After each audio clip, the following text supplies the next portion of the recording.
Hello friends, a warm welcome to all of you in my YouTube channel Catalyst Academy. आप सभी का बहुत बहुत स्वागत है आपके अपने प्यारे इस यूट्यूब चैनल कैटलिस्ट एकेडमी पर।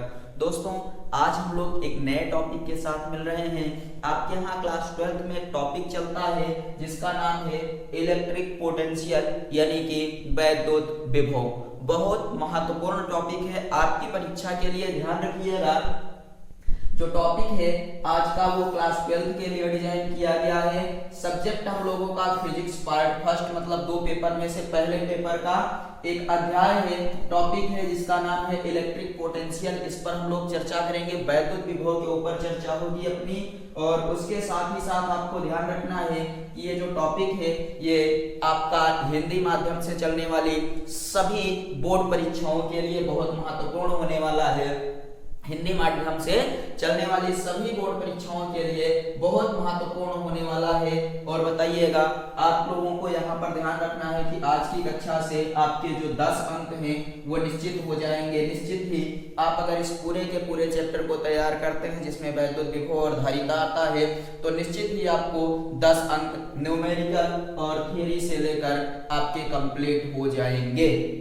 दूसरा चीज ये आपको ध्यान रखिएगा, आपके लिए बहुत महत्वपूर्ण है कि अगर आप चाहते हैं पढ़ने के बाद कि आपको इस चैप्टर के जो हैंड रिटन नोट्स है, हमारे द्वारा लिखी गई, हाथ से लिखी गई नोट्स अगर आप चाहते हैं तो आप इस वाले नंबर पर व्हाट्सएप करके नोट्स मांग सकते हैं, नोट्स आपको मिल जाएगी। नहीं तो दूसरा ऑप्शन है, आप जो आपको लिंक दिखेगा यहाँ पर नीचे डिस्क्रिप्शन है, उसी में एक लिंक दिखेगा नोट्स का, वहां से आप जाकर नोट्स को डाउनलोड कर सकते हैं पीडीएफ फॉर्म में। और अगर आप ये पूरे के पूरे स्क्रीन की नोट्स चाहते हैं तब आपको इस पर व्हाट्सएप करना होगा। आपको बताएंगे कि कैसे स्क्रीन की नोट्स मिलेगी। आ जाइए, टाइम बिना खराब किए हम लोग सेशन की शुरुआत करते हैं। ध्यान रखिएगा, पीडीएफ पीपीटी कुछ नहीं चलेगा, एक एक टॉपिक आपको हम अपने हाथों से लिखकर पढ़ाएंगे। आप भी अगर साथ में नोट्स बना लीजिए तो बहुत बढ़िया है, बहुत बढ़िया रहेगा। और लेकिन हम यहाँ पर एक एक टॉपिक को आपका लिख लिख कर पढ़ाएंगे तो आपको बहुत बेहतरीन तरीके से समझ में आ जाने वाला है। आ जाइए, हम लोग सेशन को शुरू करते हैं। अब अपना सबसे पहले अगर चैप्टर का नाम है वैद्युत विभव तो समझते हैं कि वैद्युत विभव होता क्या है। क्या समझेंगे? सबसे पहले हम लोग समझते हैं कि वैद्युत विभव क्या होता है। वैद्युत विभव क्या होता है तो बताइएगा कि एक भौतिक राशि होती है। वैद्युत विभव क्या है? एक भौतिक राशि है जो किसी भी चालक में, किसी भी, चाहे एक चालक ले लीजिए चाहे 2 चालक ले लीजिए, उसमें आवेश प्रवाह की दिशा का निर्धारण करता है। वैद्युत विभव क्या है? भौतिक राशि है जो किसी भी 2 चालकों के मध्य आवेश प्रवाह की दिशा का निर्धारण करता है। मतलब आप लोगों ने ये समझा होगा कि पानी जो होता है वो ऊपर से नीचे की ओर बहता है, पानी जो होता है वो ऊपर से नीचे की ओर बहता है। ऐसे ही विभव भी होता है। विभव क्या होता है तो आप बताएंगे, जहां पर ज्यादा आवेश होता है वहां से कम आवेश की ओर विभव प्रवाहित होता है। अभी एक एक पॉइंट हम लोग लिखेंगे। फिलहाल सबसे पहले वैद्युत विभव क्या है तो आप सबसे पहले बताइएगा कि वैद्युत विभव क्या है। एक भौतिक राशि है। वैद्युत विभव एक भौतिक राशि है जो किन्हीं भी 2 चालकों के मध्य, किन्हीं भी 2 चालकों के मध्य, 2 चालकों के मध्य इस चीज का निर्धारण करता है। तो आप बताएंगे आवेश प्रवाह की दिशा, आवेश प्रवाह की दिशा का निर्धारण करता है, दिशा का निर्धारण करता है। हमें यहाँ पर क्या समझ में आया कि वैद्युत विभव की परिभाषा हम लोग सीख चुके हैं। वैद्युत विभव एक भौतिक राशि होती है जो किसी भी 2 चालकों के मध्य आवेश प्रवाह की दिशा का निर्धारण करता है। आपके लिए ये इंपॉर्टेंट है। अभी हम लोग इसकी परिभाषा मैथमेटिकली भी समझेंगे, फार्मूले से भी परिभाषा समझेंगे। फिलहाल इस चीज को आप लोग यहाँ पर ध्यान रखिएगा। कुछ नोट पॉइंट की बात करेंगे कि जो धनात्मक आवेश होता है, धनात्मक आवेश होता है वो उच्च विभव से निम्न विभव की ओर प्रभावित होता है। मतलब जहां पर ज्यादा विभव रहेगा उधर से कम विभव की ओर धनात्मक आवेश प्रवाहित होता है। पहला पॉइंट हम लोग याद रखेंगे, धनात्मक आवेश, धनात्मक आवेश सदैव उच्च विभव से, धनात्मक आवेश सदैव उच्च विभव से निम्न विभव विभव की ओर प्रवाहित होता है। निम्न विभव की ओर क्या होता है? ये प्रवाहित होता है। पहला पॉइंट हो गया। ऋणात्मक के बारे में इसका उल्टा बता दीजिएगा कि जो ऋणात्मक क्या होता है? ऋणात्मक आवेश होता है। ऋणात्मक आवेश सदैव कहां से कहां प्रवाहित होता है? तो बताएंगे निम्न विभव से उच्च विभव की ओर प्रवाहित होता है। उच्च विभव की ओर प्रवाहित होता है, की ओर प्रवाहित होता है। 2 पॉइंट क्लियर यहाँ पर। एक और पॉइंट याद रखिएगा, क्या याद रखेंगे कि आवेश एक चालक से दूसरे चालक में, एक चालक से दूसरे चालक में तब तक जाता है जब तक कि दोनों चालकों के विभव ना बराबर हो जाए। क्या ना बराबर हो जाए? दोनों चालकों के विभव ना बराबर हो जाए। हमें ये समझ में आया यहाँ पर कि जब तक आवेश प्रवाहित होगा जब तक दोनों के विभव ना बराबर हो जाए।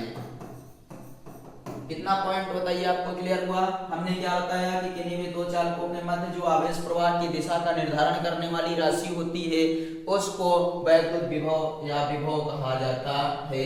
धनात्मक आवेश सदैव उच्च विभव से निम्न विभव की ओर प्रभावित होता है और ऋणात्मक आवेश निम्न विभव से उच्च विभव की ओर प्रवाहित होता है। एक चालक से दूसरे चालक में आवेश तब तक जाता है जब तक कि दोनों चालकों के विभव ना बराबर हो जाएं। दोनों चालकों के विभव ना बराबर हो जाएं तब तक एक चालक से दूसरे चालक में आवेश तब तक जाता है जब तक दोनों चालकों के विभव ना बराबर हो जाए। बताइए 3 पॉइंट क्लियर। आगे बढ़ा जाए चौथे पॉइंट पर। अगला पॉइंट आप याद रखिएगा। क्या चीज याद रखेंगे कि अगर चालक के आकार एक जैसे हैं, दोनों चालक क्या है? बराबर। तो अगर चालक के आकार एक जैसे हैं तो उनमें विभव बराबर होने के साथ साथ आवेश की मात्रा भी क्या होती है? बराबर होती है। या आप कह सकते हैं आवेश की मात्रा बराबर होने के साथ साथ उनका विभव भी समान होता है। तो इसी चीज को हम लोग यहाँ पर लिखने वाले हैं कि चालक के आकार एक जैसे हों तो दोनों चालकों में यदि चालक के आकार एक जैसे हैं तो उनमें, अगर चालक के आकार एक जैसे हैं तो उनमें क्या? विभव बराबर होने के साथ साथ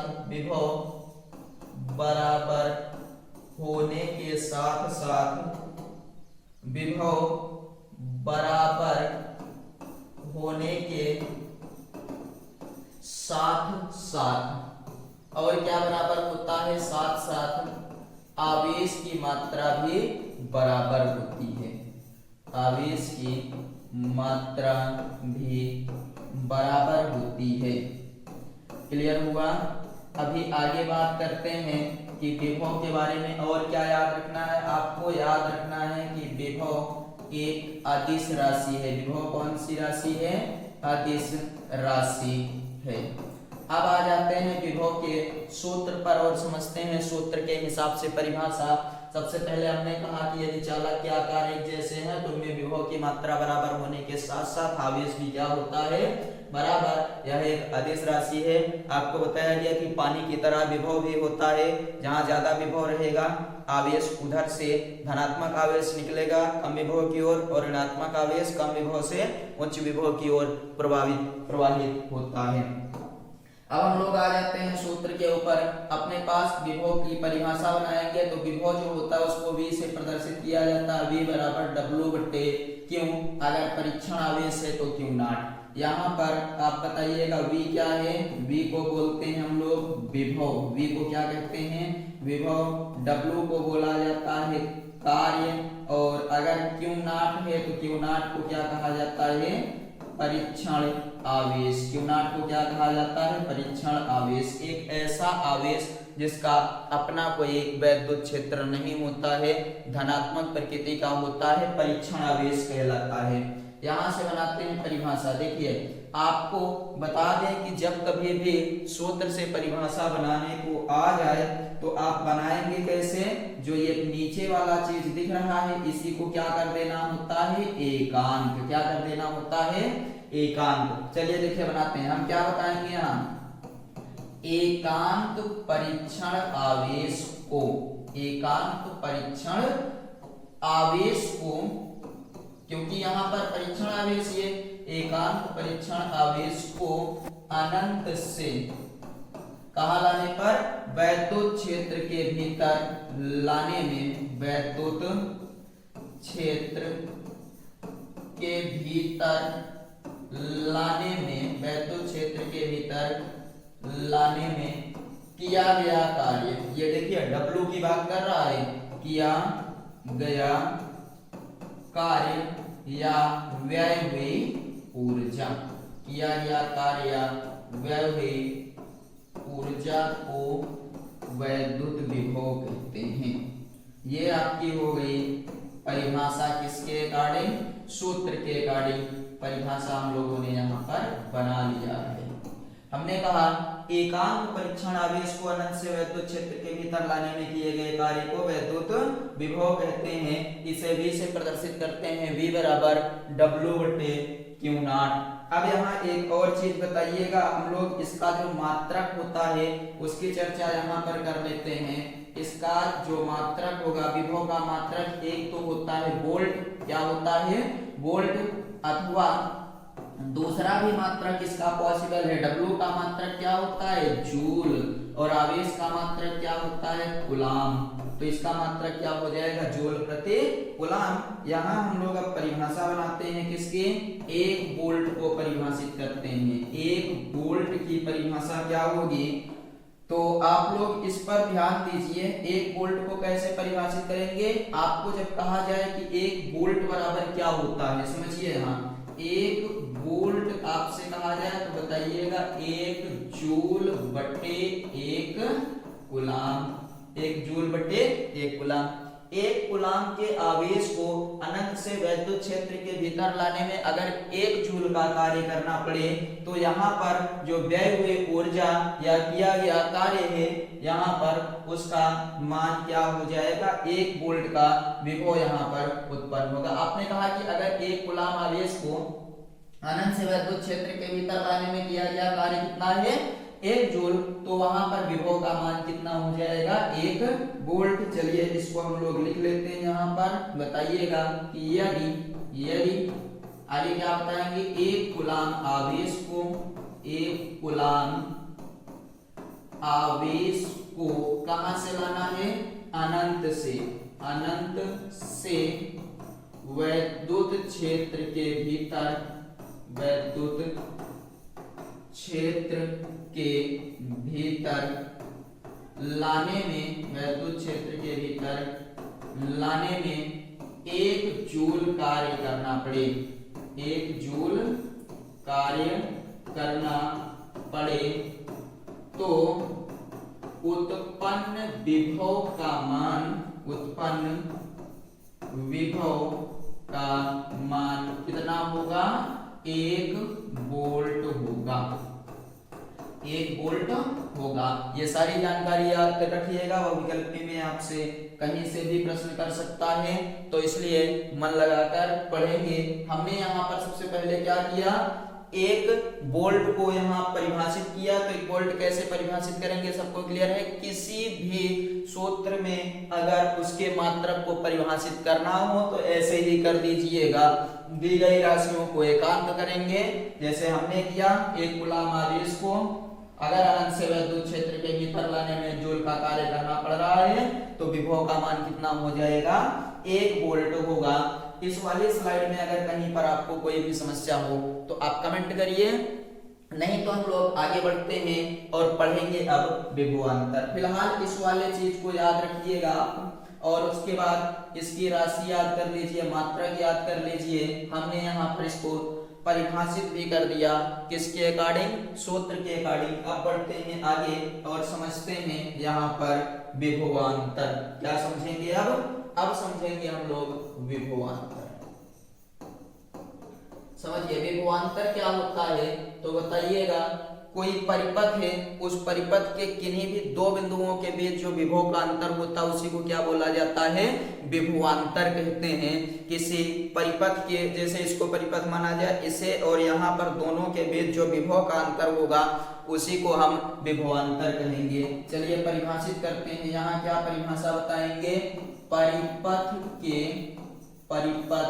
के किन्हीं भी दो बिंदुओं के बीच, किन्हीं भी दो बिंदुओं के बीच, परिपथ के किन्हीं भी दो बिंदुओं के बीच उत्पन्न विभव के अंतर को, उत्पन्न विभव के अंतर को विभवांतर कहते हैं। क्या बोला जाता है इसको, विभवांतर कहते हैं। तो ये आपका हो गया विभवांतर की परिभाषा की परिपथ के किन्हीं भी दो बिंदुओं के बीच उत्पन्न विभव के अंतर को विभवांतर कहते हैं। अगर इसको परिपथ मान लिया जाए, यहाँ पर ए है, ये बिंदु बी, तो ए के विभव को वी ए मानेंगे, बी के विभव को क्या मानेंगे, वी बी मानेंगे। तो यहाँ से हम इसको लिखते हैं वी ए बी बराबर V B minus V A, V A B. क्योंकि अंतर है तो अंतर को ही विभवांतर कहते हैं। यहाँ माइनस की बजाय आप क्या लगाएंगे जानते हैं, यहाँ पर डिफरेंस का साइन लगा लीजिएगा कि जो आपका ज्यादा रहेगा वो आगे रहेगा और जो कम रहेगा वो कहाँ पर आएगा, तो पीछे आएगा। आपका अगर ए ज्यादा है तो ए आगे रहेगा, बी ज्यादा है तो बी। एक फार्मूला हम लोगों ने अभी पढ़ा, चूंकि वी बराबर डब्ल्यू बटे क्यू होता है, V बराबर डब्ल्यू बटे क्यों, तो वी बी बराबर डब्ल्यू बी बटे क्यों। अब क्यों को बदला क्यों नहीं गया, क्योंकि आवेश को वहां से यहां तक एक ही आवेश को लाना है, तथा वी ए बराबर हो जाएगा डब्ल्यू ए बटे क्यों। इन दोनों का मान यहाँ रखेंगे। अब आपके पास जो बनेगा वो ऐसे हो जाएगा, क्या हो जाएगा, वी ए बी बराबर डब्ल्यू बी बटे क्यों माइनस डब्ल्यू ए बटे क्यों। इनको मिला देंगे तो वी ए बी बराबर W B minus W A बटे क्यों। सवाल इस पर भी बनती है, कभी ये वाला इधर कर देता है कि W B minus W A बराबर वी ए बी और गुणे में कितना क्यों। इस पर सवाल बनती है, इस पर बनती है, यहाँ पर बन जाती है। तो ध्यान रखिएगा, हम लोग न्यूमेरिकल सॉल्व करने लगेंगे और तुरंत लेक्चर के तुरंत बाद अगले सेशन में न्यूमेरिकल भी आएगा। तो आप लोग इस पूरे को मन लगाकर पढ़िएगा, नोट्स अपने आप से हैंड रिटन नोट्स बनाइएगा। आप लोगों को समस्या थी ना कि नोट्स कहाँ से मिलेगा, तो नोट्स हम बनवा रहे हैं और आपका पूरा का पूरा दिसंबर तक पूरी क्लास 12 की फिजिक्स केमिस्ट्री हर सब्जेक्ट अलग अलग टीचर कंप्लीट करेंगे। बस आप लोग सेशन में जुड़िए। आगे बात करते हैं, यहाँ तक क्लियर हुआ। इसका भी मात्रक वही होगा वोल्ट, इसका भी मात्रक वही, क्यों, क्योंकि यहाँ पर ध्यान दीजिए डब्ल्यू बटे क्यों, यहाँ पर क्या आ रहा है आपका डब्ल्यू बटे क्यों, तो इसका भी मात्रक वोल्ट और जूल प्रति कूलम ही होगा। नोट कर लीजिए। हम लोग बढ़ते हैं आगे और समझते हैं अब इसके बाद एक टॉपिक जिसका नाम है समविभव पृष्ठ। क्या समझेंगे अब हम लोग समझेंगे समविभव पृष्ठ। इसको इक्विपोटेंशियल सरफेस बोला जाता है। एक ऐसा पृष्ठ, देखिए नाम से ही क्लियर हो रहा है कि एक ऐसा पृष्ठ जिसके सभी बिंदुओं पर विभव का मान समान होता है समविभव पृष्ठ कहलाता है। तो यहाँ परिभाषित कर लेते हैं। सबसे पहले परिभाषित करेंगे तो क्या बताएंगे, बताइएगा। एक ऐसा पृष्ठ जिसके प्रत्येक बिंदु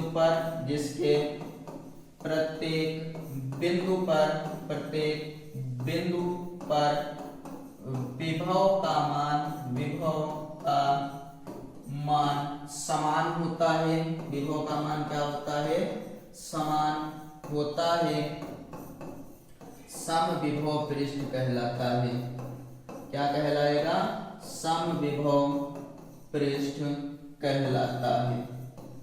एक ऐसा पृष्ठ जिसके प्रत्येक बिंदु पर विभव का मान समान होता है समविभव पृष्ठ कहलाता है। समविभव पृष्ठ की परिभाषा क्लियर हो गई। एक ऐसा पृष्ठ जिसके प्रत्येक बिंदु पर विभव का मान क्या होता है? समान होता है, समविभव पृष्ठ कहलाता है। अब एक ऐसा हम लोग समविभव पृष्ठ मान सकते हैं कि इसके प्रत्येक बिंदु पर विभव क्या है? समान होता है। आगे इसमें कुछ नोट पॉइंट हमें याद रखने हैं। पहला नोट को यही याद रखिएगा कि समविभव पृष्ठ के प्रत्येक बिंदु पर विभव का मान समान होता है। क्या याद रखेंगे? इसके विशेषताओं में कि समविभव पृष्ठ के प्रत्येक बिंदु पर, समविभव पृष्ठ के प्रत्येक बिंदु पर विभव का मान समान होता है। विभव का मान समान होता है। क्लियर है? समविभव पृष्ठ के प्रत्येक बिंदु पर विभव का मान क्या होता है? समान होता है। दूसरा पॉइंट आपको याद रखना है। दूसरा पॉइंट क्या याद रखेंगे? आप याद रख लीजिएगा कि जो वैद्युत बल रेखाएं यहाँ पर खींचेंगे वो भी समविभव पृष्ठ के लंबवत निकलती हैं। क्या होती हैं यहाँ पर? वैद्युत बल रेखाएं। वैद्युत बल रेखाएं समविभव पृष्ठ के समविभव पृष्ठ के तल के लंबवत निकलती हैं। तल के लंबवत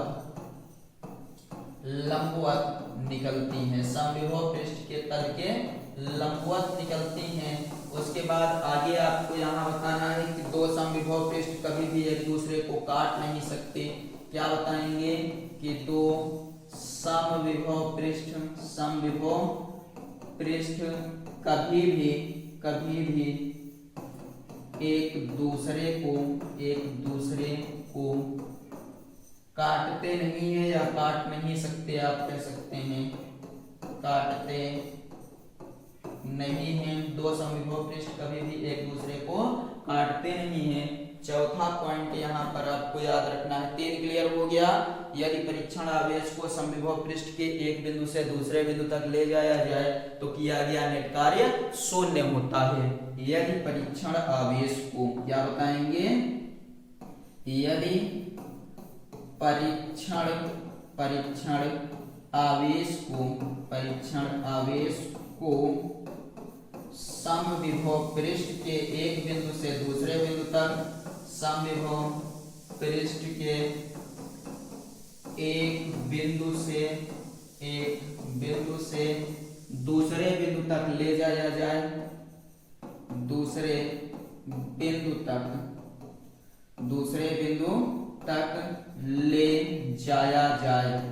ले जाया जाए तो किया गया नेट कार्य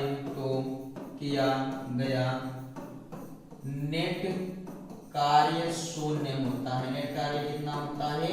शून्य होता है। चलिए बात करते हैं किस तरीके से किया गया नेट कार्य शून्य होगा। पहले पॉइंट बताइए, समझ में आया? हम लोगों के पास सूत्र अभी क्या निकाले थे हम लोग? VA minus VB is equal to W/Q0। आपको पता है कि इसके प्रत्येक बिंदु पर विभव का मान क्या होता है? समान होता है। हम ये कह सकते हैं VA माइनस VA बराबर W/Q0। रीजन B जो है वही A है। इसके बाद फिर यहाँ से घटा तो ये बना 0 बराबर W/Q0। इस Q0 का इधर गुणा करेंगे तो W बराबर 0 गुणे Q0 अर्थात W बराबर कितना जूल? 0। तो समझ में आया? किया गया नेट कार्य क्या होता है? शून्य होता है। आपके बहुविकल्पी का बहुत महत्वपूर्ण क्वेश्चन बन गया। क्लियर यहाँ तक? समविभव पृष्ठ क्या होता है? तो एक ऐसा पृष्ठ जिसके प्रत्येक बिंदु पर विभव का मान समान होता है। समविभव पृष्ठ की विशेषताओं में हमने लिखा कि इसके प्रत्येक बिंदु पर विभव का मान समान होता है। और हमने ये बताया कि समविभव पृष्ठ जो होता है उस पर वैद्युत बल रेखाएं जो होती है वो समविभव पृष्ठ के तल के लंबवत निकलती हैं। दो समविभव पृष्ठ कभी भी एक दूसरे को काटते नहीं हैं, दो समविभव पृष्ठ कभी भी एक दूसरे को काटते नहीं हैं। यदि परीक्षण आवेश को एक बिंदु से दूसरे बिंदु तक ले जाया जाता है तो यहाँ पर किया गया नेट कार्य शून्य होता है। हमने इसको इस तरीके से समझ लिया, आप लोग इसको नोट कर लीजिए। तो हम लोग आते हैं आगे और पढ़ते हैं कि बिंदु आवेश के कारण विभव कितना होता है। बहुत महत्वपूर्ण डेरिवेशन, आपके एग्जाम में 100% चांस रहता है कि आएगा, तो बहुत ही महत्वपूर्ण है। इसको नोट करिए, स्क्रीनशॉट लीजिए। तो हम लोग बात करते हैं अगले टॉपिक की। तो चलिए अब हम लोग बात करते हैं वैद्युत द्विध्रुव के कारण वैद्युत विभव की। अब अपना जो टॉपिक होगा वो टॉपिक का क्या नाम है, तो आप बताएंगे वैद्युत द्विध्रुव के कारण, वैद्युत द्विध्रुव के कारण। चलिए इससे पहले एक और टॉपिक है अपना, उसको समझते हैं। तो चलिए अब हम लोग बात करते हैं अगला टॉपिक जिसका नाम है बिंदु आवेश के कारण। बिंदु, टॉपिक का क्या नाम है, बिंदु आवेश के कारण, बिंदु आवेश के कारण वैद्युत विभव, बिंदु आवेश के कारण वैद्युत विभव। बिंदु आवेश के कारण वैद्युत विभव बहुत इंपॉर्टेंट टॉपिक है, इसको समझते हैं। आप सबसे पहले मानिएगा कि आपके पास कोई बिंदु आवेश है, या प्लस क्यों आवेश मान लीजिएगा। माना कोई प्लस क्यों आवेश, माना कोई प्लस क्यों आवेश, प्लस क्यों आवेश एक ऐसे माध्यम में रखा गया है, एक ऐसे माध्यम में रखा गया है, एक ऐसे माध्यम में रखा गया है जिसका परावैद्युतांक k है। एक ऐसे माध्यम में रखा गया है जिसका परावैद्युतांक, जिसका परावैद्युतांक कितना है, k है। इससे r दूरी पर एक बिंदु A हुआ r प्लस dr दूरी पर एक बिंदु B लिया गया है, एक बिंदु B लिया गया है, एक बिंदु B लिया गया है। अब ध्यान दीजिए, इस चित्र को बनाते हैं, कैसे बनेगा। तो सबसे पहले आपको कह रहा है कि कोई यहाँ पर क्या है, एक प्लस क्यों आवेश है। इससे r दूरी पर एक बिंदु A लिया गया है, r प्लस dr दूरी पर एक बिंदु B लिया गया है। बिंदु A पर हमें विभव की गणना करनी है। क्या करनी है हमें, कहां पर विभव की गणना, तो आप बताएंगे, यहीं पर बता दीजिए। बिंदु A पर विभव की गणना करनी है, विभव की गणना करनी है। तो जानते हैं इसकी गणना करने के लिए आप अनंत दूरी पर, यहां पर किससे, इस वाले से, कितनी दूरी पर, अनंत दूरी पर एक परीक्षण आवेश Q0 की कल्पना कर लीजिएगा। क्लियर है। अब इस अनंत से परीक्षण आवेश को A तक लाना है, लेकिन सीधे अनंत से यहां तक नहीं ला सकते। तो हम पहले किस चीज की गणना करेंगे, आप बताइएगा। कि सबसे पहले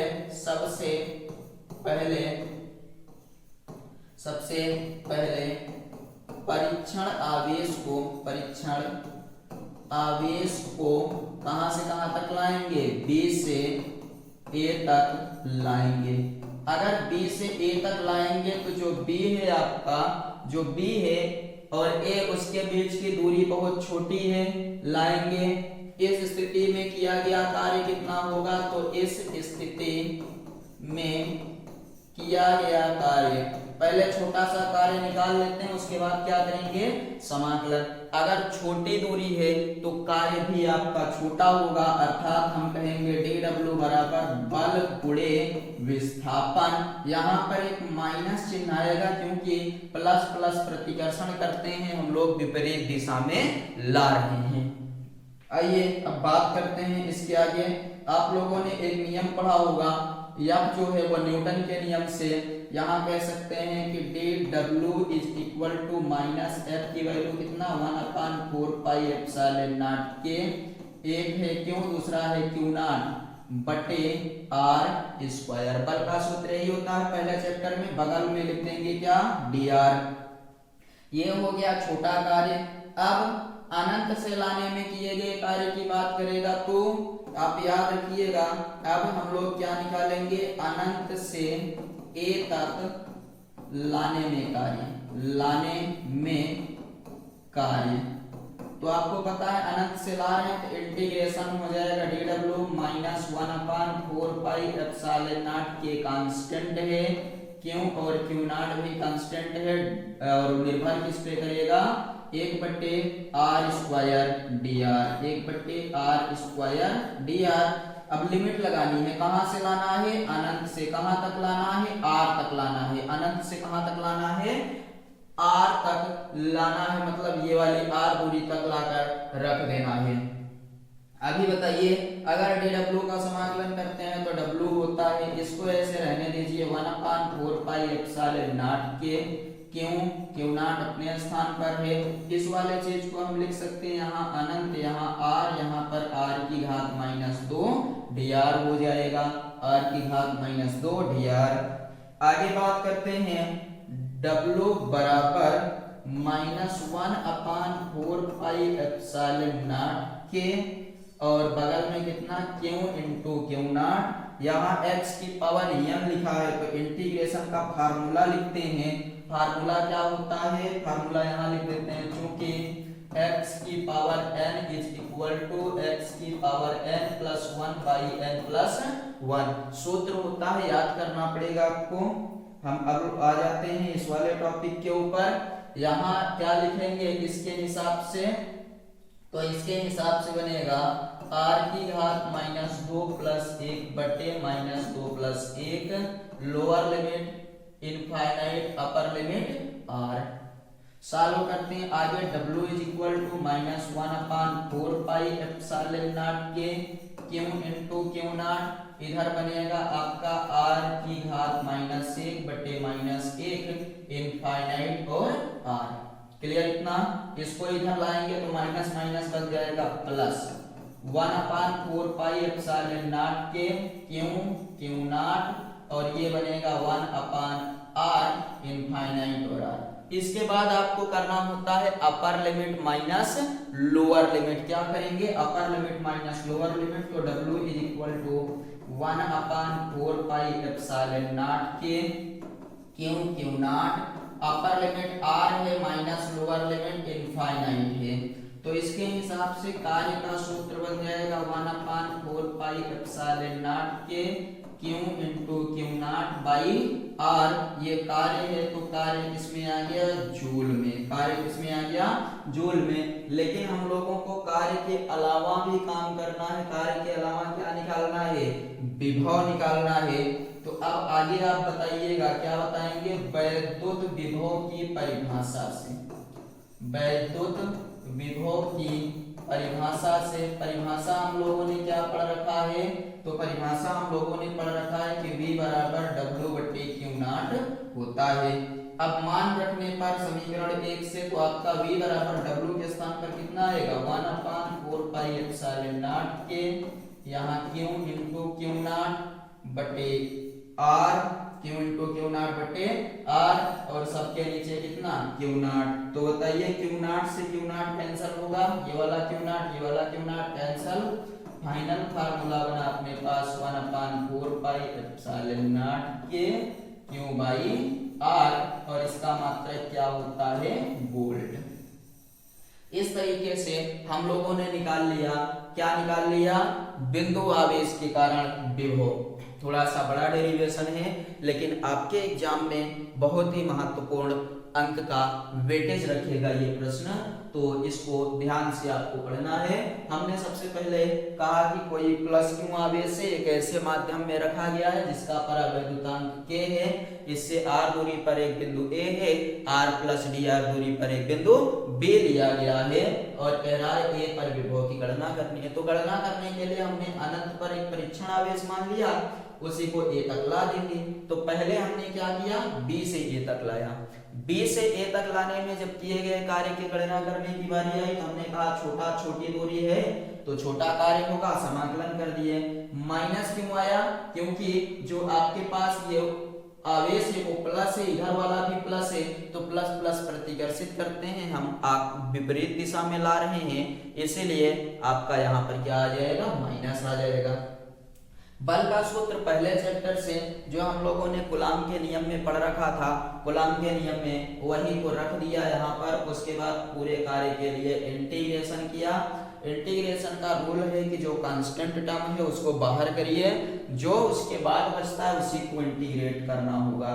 तो हमने आर स्क्वायर का इंटीग्रेट इस वाले फार्मूले के अकॉर्डिंग किया, ये आपका फार्मूला है, ध्यान रखिएगा। इस फार्मूले के अकॉर्डिंग हमने इंटीग्रेट किया तो आपको इतना मिला। उसके बाद लिमिट को सॉल्व करना होता है, upper limit minus lower limit लगाकर हमने क्या निकाला, कार्य निकाल लिया। और जैसे ही कार्य प्राप्त हुआ तो हमने कहा वैद्युत विभव की परिभाषा लगाकर उसके बाद विभव का मान निकाल सकते हैं। तो ये हो गया आपका बिंदु आवेश के कारण विभव, इसको नोट कर लीजिए। उसके बाद फिर हम लोग इसके कुछ नोट पॉइंट्स को समझेंगे और नोट पॉइंट्स को क्लियर करने के बाद फिर हम लोग तुरंत आ जाएंगे किसके ऊपर, आप आ जाएंगे तुरंत यहाँ पर वैद्युत द्विध्रुव के कारण विभव के फार्मूले के ऊपर। चलिए हम लोग बात करते हैं अगला। आप नोट पॉइंट ये बताइएगा, अभी अभी हम लोगों को जो फार्मूला मिला पहले उसको लिख लेते हैं। V = 1/4 पाई एप्सिलॉन नॉट के Q by R volt. Clear. ये तो तब के लिए जब परीक्षण आवेश अपना कैसा था, धनात्मक था। तो यहाँ बताएंगे अगले पॉइंट में कि यदि परीक्षण आवेश, यदि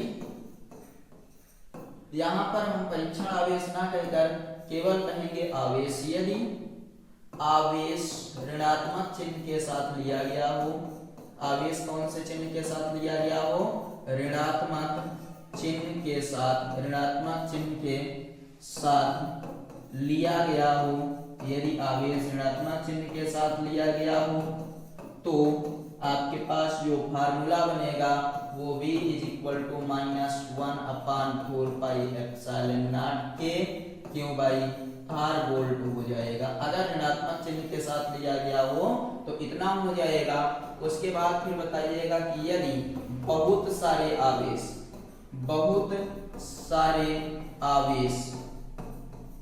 नाम में लिख दिया जाए, क्रमशः Q1 -Q2 Q3 -Q4 dash dash, या फिर इतना ही रखिए प्लस Q5 तथा बिंदु से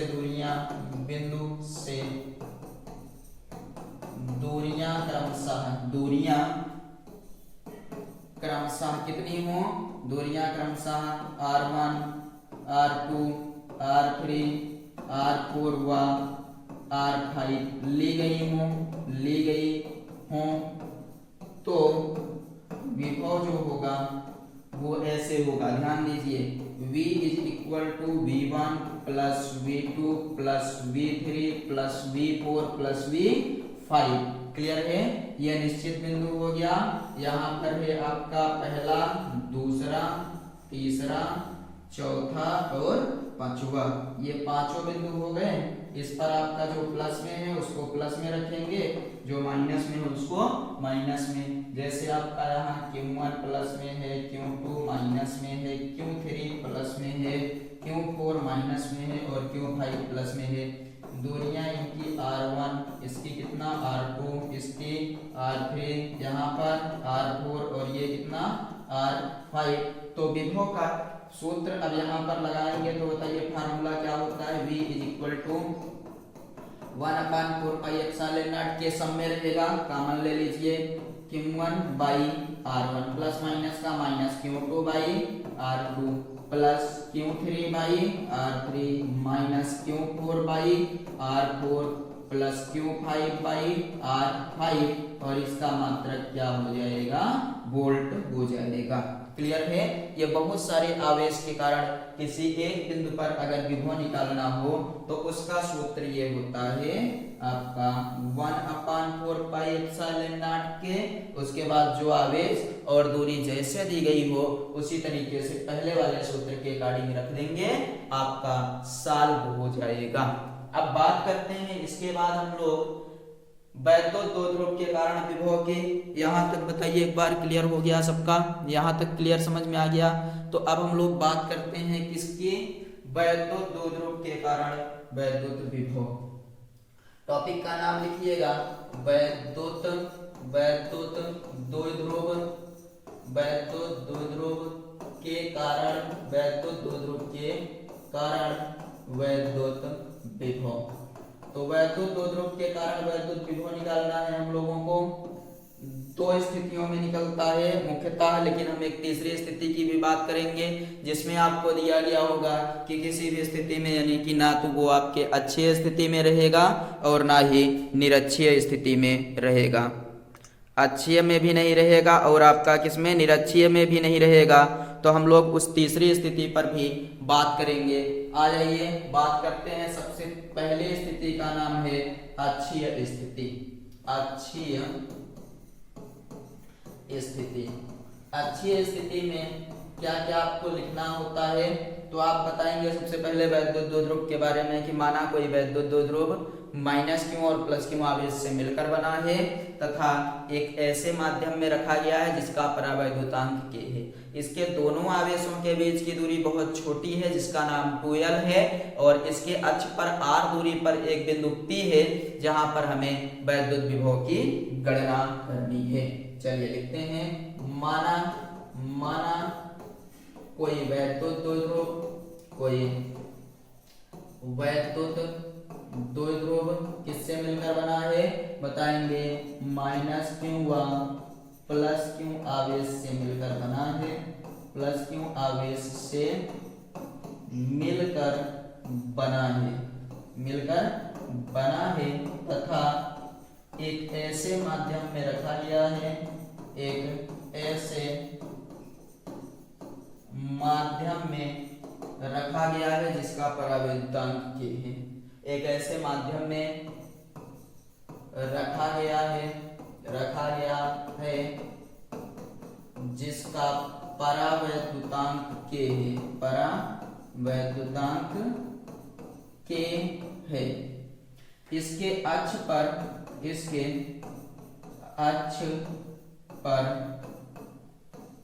r दूरी पर, इसके अक्ष पर वैद्युत द्विध्रुव के मध्य बिंदु से इसके अक्ष पर वैद्युत द्विध्रुव के मध्य बिंदु से r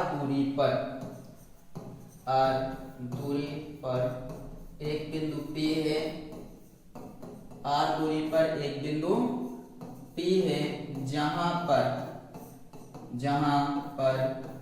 वैद्युत विभव की गणना करनी है, वैद्युत विभव की गणना करनी है। चलिए इसका चित्र बनाते हैं।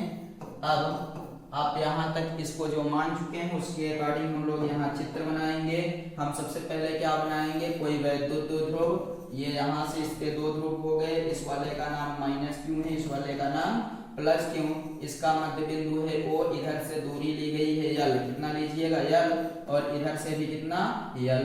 इसके बाद इसके मध्य बिंदु O से R दूरी पर अक्षीय स्थिति में एक बिंदु P लिया गया है, इसी P पर विभव की गणना कर रही है। तो चलिए मध्य बिंदु से दूरी तो ठीक है, लेकिन आप बताइए प्लस क्यू से दूरी कितनी हो जाएगी, तो प्लस क्यू से दूरी हो जाएगी R माइनस L, कितनी हो जाएगी R minus L, minus Q से बात करेगा तो R प्लस L। क्लियर है, क्योंकि जुड़ और घट जाएगा। यहाँ से इसके अक्षीय स्थिति में ये लिया गया है P, इसी पर हमें विभव की गणना करनी है। तो चलिए आगे बात करते हैं। आगे हम लोग बात करते हैं, देखिए क्या इसमें और आगे हमें क्या निकालना पड़ेगा, इसको थोड़ा सा हमें जगह की ज्यादा जरूरत पड़ेगी। तो इसके लिए हम लोग इतना कर लिए। अब ध्यान रखिए आपको क्या क्या काम करना है इसमें। एक बार निकालना है प्लस क्यू के कारण विभव, एक बार निकालना है माइनस क्यू के कारण विभव, दोनों विभव को जोड़ देना है, परिणामी विभव आपका आ जाएगा। तो यहाँ हम सबसे पहले किसके कारण निकालना शुरू करेंगे, तो आप बताएंगे। सबसे पहले हम निकालेंगे प्लस क्यू आवेश के कारण, प्लस क्यू आवेश के कारण कहां पर, बिंदु P पर, बिंदु P पर विभव। तो आपको पता है कि यहाँ हम लोग प्लस क्यू के कारण निकाल रहे हैं, V1 कह देते हैं, is equal to 1/4 pi epsilon naught के क्यू बाई आर, लेकिन आर के स्थान पर कितना है, आर माइनस यल, समीकरण नंबर 1। इसी प्रकार अब किसके कारण निकालना है, तो बताइएगा माइनस क्यू आवेश के कारण, माइनस क्यू आवेश के कारण किस पर, बिंदु P पर, बिंदु P पर विभव, माइनस क्यू आवेश के कारण बिंदु P पर विभव V2 बराबर -1/4 पाई एप्सिलॉन नॉट के क्यू बटे आर प्लस यल हो जाएगा, समीकरण नंबर 2। इसके बाद आप क्या बताएंगे, आप बताइएगा बिंदु P पर परिणामी विभव, क्या बताएंगे, बिंदु P पर, बिंदु P पर परिणामी विभव। परिणामी विभव कैसे निकाला जाता है, तो आप कहेंगे हमारे पास फार्मूला होता है V equal to V1 plus V2।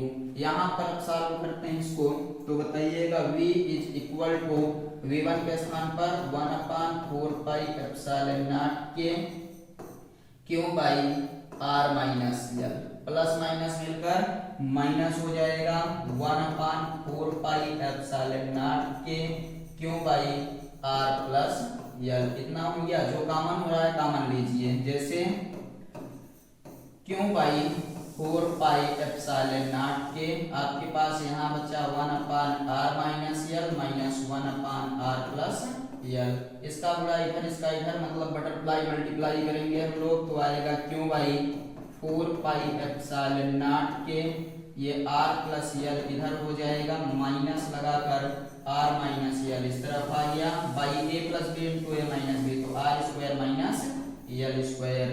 v is equal to बन जाएगा Q by 4 pi epsilon naught के, इधर हो जाएगा r plus L minus r plus L by r square minus l square, कितना बनेगा, देखिए यहाँ पर plus r minus r cancel, तो v इज इक्वल टू हम कह सकते हैं 1/4 पाई एप्सिलॉन नॉट के, यल और यल मिलकर 2l, तो 2l into Q by r square minus L square.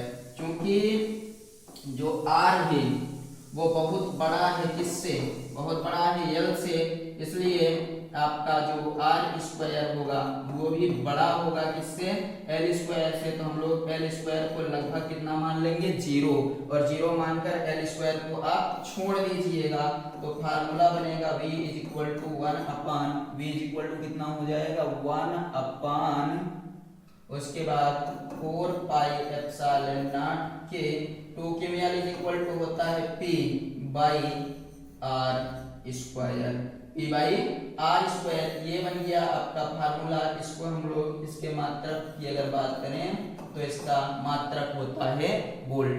हम लोगों ने किसके कारण विभव निकाला, तो हमने निकाला वैद्युत द्विध्रुव के कारण विभव, कौन सी स्थिति में, तो आपका निकला ये अच्छी स्थिति में। बताइए यहाँ तक क्लियर हुआ, v equal to 1/4 pi epsilon naught p by r square. हमने सबसे पहले माना कि कोई वैद्युत द्विध्रुव है जो माइनस क्यू प्लस क्यू आवेश से मिलकर बना है, इसके बीच की दूरी 2l है, और मध्य बिंदु O से r दूरी पर अच्छी स्थिति में बिंदु P लिया गया है, जहां पर हमें विभव की गणना करनी है। हमने माइनस क्यू और प्लस क्यू से दूरियां निकाल ली। सबसे पहले प्लस क्यू से विभव निकाला, उसके बाद माइनस क्यू से विभव निकाला, परिणामी विभव के लिए दोनों को जोड़ दिया गया, और जोड़ने के बाद आपके पास इस तरीके से यहाँ पर फार्मूला निकल कर आ गया। सॉल्व करने के बाद इसका स्क्रीनशॉट वगैरह ले लीजिए। तो हम लोग बात करते हैं अब निरक्षीय स्थिति पर विभव की।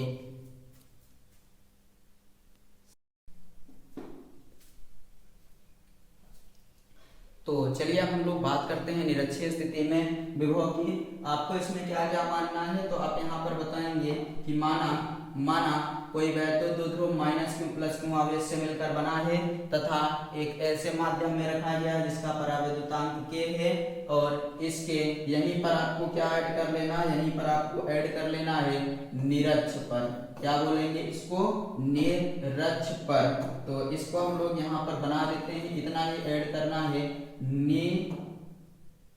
निरक्षीय स्थिति चाहे करिए चाहे निरक्ष पर वैद्युत द्विध्रुव के मध्य बिंदु r दूरी पर, वैद्युत द्विध्रुव के मध्य बिंदु से r दूरी पर बिंदु P है, यहाँ पर विभव की गणना करनी है। चलिए इसका फिगर हम लोग सबसे पहले ड्रा करते हैं।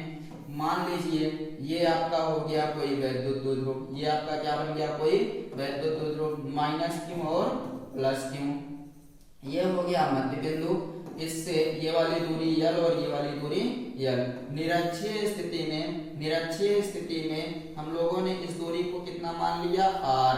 निरक्षीय स्थिति में R दूरी पर एक बिंदु P है, इसी पर विभव की गणना करनी है। तो आप बताइए हमें आवेश से भी दूरी चाहिए होती है, तो इधर वाली दूरी पाइथागोरस प्रमेय के अकॉर्डिंग कितना हो जाएगी, r square plus l square, और इधर भी पाइथागोरस प्रमेय से r square plus l square दूरी बन जाएगी। चित्र बताइए समझ में आया। अब सेम वही काम करना है जो इसके पहले किए थे।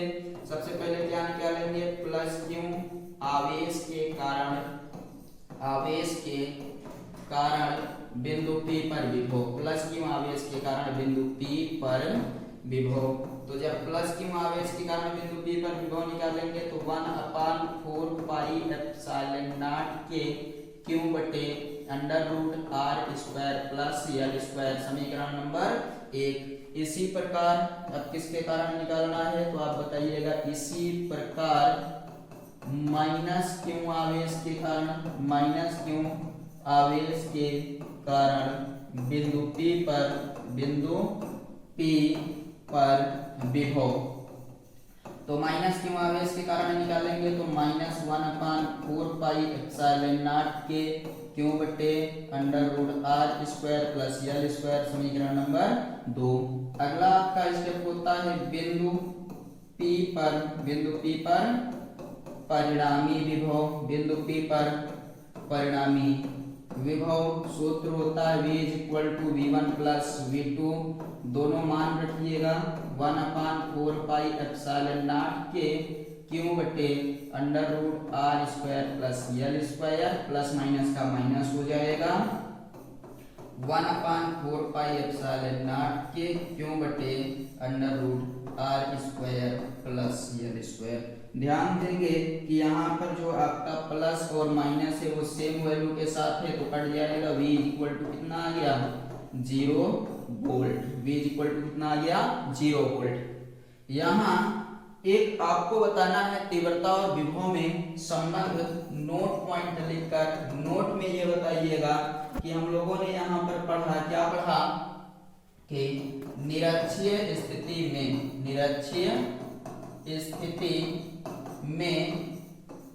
विभव का मान शून्य होता है, विभव का मान क्या होता है आपका, शून्य होता है, लेकिन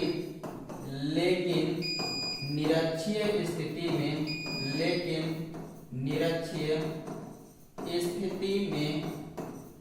तीव्रता शून्य नहीं होती है, और ये जो टॉपिक है आपका ये किसके लिए है, तो बताएंगे वैद्युत द्विध्रुव के लिए। हमने क्या बताया कि वैद्युत द्विध्रुव के लिए जो आपका क्या होता है, यहाँ पर निरक्षीय स्थिति में विभव का मान शून्य होता है लेकिन तीव्रता आपकी शून्य नहीं होती है। इस चीज को आपको यहाँ पर ध्यान रखना है।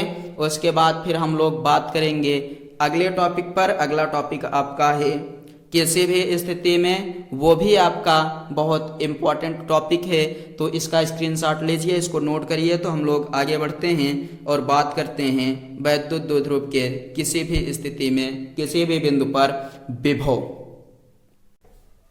तो ये क्लियर हो गया होगा। अब इसके बाद हम लोग बात करते हैं किसी भी स्थिति में तीव्रता की, विभव की। तो आपका यहाँ तक क्लियर हो गया। अब हम लोग बात करते हैं वैद्युत द्विध्रुव के कारण किसी भी स्थिति में तीव्रता, वैद्युत द्विध्रुव के कारण। तो यहाँ तक आप लोगों का क्लियर हो गया। अब हम लोग बात करते हैं वैद्युत द्विध्रुव के कारण किसी भी स्थिति में विभव, और ये भी आपका इंपॉर्टेंट टॉपिक है। तो यहाँ पर हम लोग लिखेंगे वैद्युत द्विध्रुव के, वैद्युत द्विध्रुव के किसी भी बिंदु पर, किसी भी बिंदु पर विभव। इंपॉर्टेंट है, ध्यान से समझिएगा। सबसे पहले हम लोग इसमें क्या लिखेंगे कि माना कोई वैद्युत द्विध्रुव माइनस क्यू प्लस क्यू आवेश से मिलकर बना है और एक ऐसे माध्यम में रखा गया है जिसका परावैद्युतांक k है। माना कोई वैद्युत द्विध्रुव, माना कोई वैद्युत द्विध्रुव, माना कोई वैद्युत द्विध्रुव प्लस क्यू व माइनस क्यू आवेश से मिलकर बना है, माइनस क्यू आवेश से मिलकर बना है, मिलकर बना है व एक ऐसे माध्यम में रखा गया है, एक ऐसे माध्यम में रखा गया है, रखा गया है जिसका परावैद्युतांक, जिसका परावैद्युतांक k है। परावैद्युतांक क्या है? k है। और उसके बाद फिर बताइएगा। अब इसके बाद हम लोग आगे चित्र से समझते हैं सीधे। हम लोग यहाँ पर एक चित्र बनाएंगे। ये हो गया आपका कोई वैद्युत द्विध्रुव जो माइनस क्यू और प्लस क्यू आवेश से मिलकर बना है। क्लियर है? माइनस क्यू और प्लस क्यू, इसका मध्य बिंदु क्या है? वो है कितनी दूरी? यल और यल मिलकर 2l। r दूरी ये हो गई, इससे कितनी दूरी? r दूरी पर यहाँ पर स्थित है बिंदु P। इसी बिंदु P पर हमें किस चीज की गणना करनी है? तो बताएंगे इसी पर हमें विभव की गणना करनी है। उसके लिए हम क्या करते हैं, पहले माइनस क्यू को मिला देते हैं, फिर उसके बाद प्लस क्यू को भी मिला देते हैं। इतना मिलाकर इसको आप आगे बढ़ाएंगे। मिलाकर क्या करेंगे, हम इसको आगे बढ़ाएंगे। और आगे बढ़ाने के बाद आप यहाँ पर एक काम और करिएगा कि जो आपका ये वाला प्लस क्यू है, इससे इसके ऊपर लंब डाल देंगे और इस वाले से इसके ऊपर लंब डाल दीजिएगा। इसका नाम रखिएगा A, यहाँ पर आपका हो जाएगा B, ये बिंदु हो गया C, यहाँ पर क्या हो गया D। इतना क्लियर हुआ। अब अगर हम लोग सबसे पहले देखें तो हमें यहाँ कहीं पर भी दूरियां नहीं मालूम है। क्या नहीं मालूम है? दूरियां। तो सबसे पहले हम लोग इसमें निकालेंगे क्या? दूरी। कैसे निकालेंगे दूरी? तो ये देखिए लंब है तो ये 90 अंश हो जाएगा, लंब है तो क्या हो जाएगा? 90 अंश हो जाएगा। तो हम यहाँ एक चीज ये कह सकते हैं कि ये वाला लंब इस पर इस प्रकार से खींचा गया है, इस प्रकार से लंब खींचा गया है कि आपका जो PB है वो किसके बराबर है? PC के। PB किसके बराबर है? PC के। और हम कह सकते हैं कि PB बराबर OP minus PC, OP minus PC। ये बताइए PC हम लोगों ने लिख दिया OP माइनस PC। क्लियर हुआ? यहाँ तक हमें चाहिए पूरी की पूरी दूरी आपकी जो यहाँ पर PB है, PB वो PC के बराबर है, PC के बराबर है। तो हमने कहा कि हम ये वाली दूरी PB निकालेंगे। तो हमने कहा OP में से यहाँ पर आप ध्यान रखिएगा घटाएंगे हम लोग किसको? OC को घटाएंगे। और OC जो है आधार है और उसके बाद ये लंब है, ये कर्ण। तो cos थीटा बराबर आप बताएंगे आधार बटे कर्ण होता है। इसके अकॉर्डिंग हम कह सकते हैं PB बराबर OP का मान R minus L cos theta बन जाएगा। समीकरण 1 कैसे बना? यहाँ लगा लीजिएगा, ये 90 अंश है, cos theta is equal to आधार बटे कर्ण। आधार बट्टी कर्ण से जब निकालेंगे यहाँ पर कौन से वाले का मान? आधार का। तो आपका हो जाएगा L cos थीटा। इसी तरीके से हम एक और काम कर सकते हैं इस वाले के ऊपर।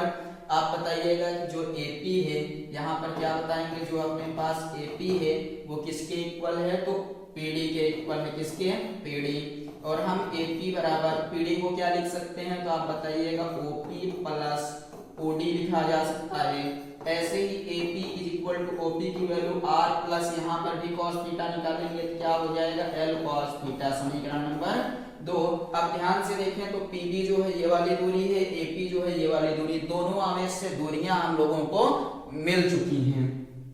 अगर दूरियां मिल गई तो अब हम लोगों को क्या काम करना है, एक बार लगाइएगा प्लस Q आवेश और एक बार लगाएंगे हम लोग माइनस Q आवेश। तो सबसे पहले निकालते हैं प्लस Q आवेश के कारण, प्लस Q आवेश के कारण बिंदु P पर विभव, प्लस Q आवेश के कारण बिंदु P पर विभव, तो V1 is equal to 1/4 pi epsilon naught K और उसके बाद प्लस Q बाई दूरी जो आपकी PB है उसका नाम क्या है L cos थीटा, कितना है आपका L cos थीटा, क्लियर हुआ।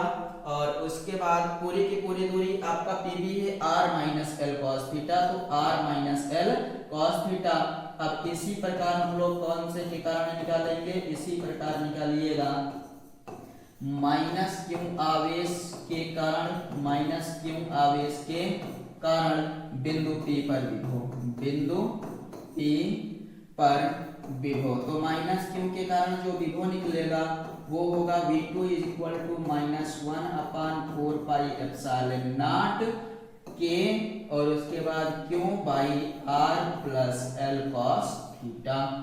अब बिंदु P पर परिणामी विभव की बात करेगा, बिंदु P पर कौन सा विभव, परिणामी विभव। तो बिंदु P पर परिणामी विभव का सूत्र क्या होता है, तो सूत्र होता है V is equal to V1 plus V2, दोनों मान रखेंगे तो V1 का मान कितना है 1/4 पाई एप्सिलॉन नॉट K, उसके बाद Q by R minus L cos theta, यहाँ माइनस लगाइएगा 1/4 pi epsilon naught K Q by R plus L cos theta.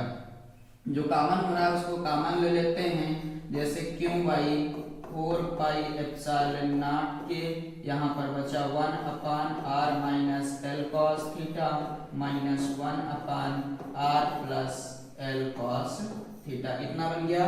इसके बाद फिर हम यहाँ क्या कर सकते हैं, तो बताइएगा V इज इक्वल टू, क्या बना सकते हैं इसको, V इज इक्वल टू कितना हो जाएगा Q by 4 pi epsilon naught K, यहाँ पर आपका बनेगा R plus L cos theta minus bracket के अंदर इधर वाला लिखेंगे R minus L cos theta by A square minus B square, तो R square minus L square cos square theta, minus का गुणा करा दीजिए Q by 4 pi epsilon naught K R plus L cos theta minus R plus L cos theta by R square minus L square cos square theta हो जाएगा।